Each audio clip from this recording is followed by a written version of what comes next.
చనిపోయినప్పుడు నాకు ఉండడం వల్ల నన్ను భయం వేసి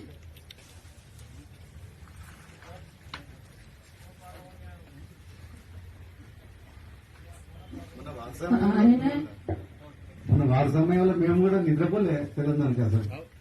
అయితే మాకు ఒకటేంటంటే ఎప్పుడు ఫోన్ చేసినా వైఫైలో మాట్లాడుతుంటాడు కానీ ఎక్కడున్నాడు ఏం చేస్తాడనే సమాచారం ఇవ్వకపోయేది, అసలే ఏమాత్రం చెప్పకపోయేది.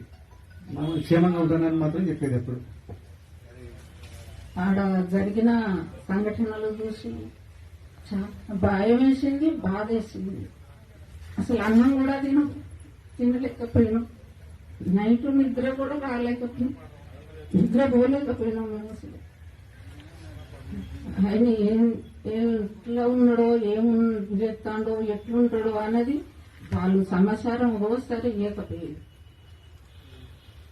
చెప్పొద్దు, చూయించొద్దు మా సీను అనేది వాళ్ళకు, అది చూయించొద్దు, మేము ఎక్కడున్నదనే చెప్పొద్దు అనేది మాకు కూడా తల్లిదండ్రులు కూడా చెప్పరు వాళ్ళు.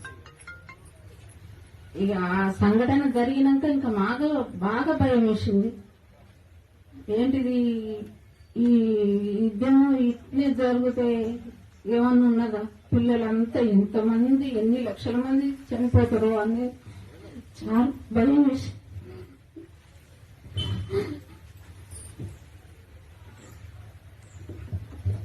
చూడండి నా కొడుకు ఏమవుతుందో కదా, ఎన్ని లక్షల మంది చనిపోతారు.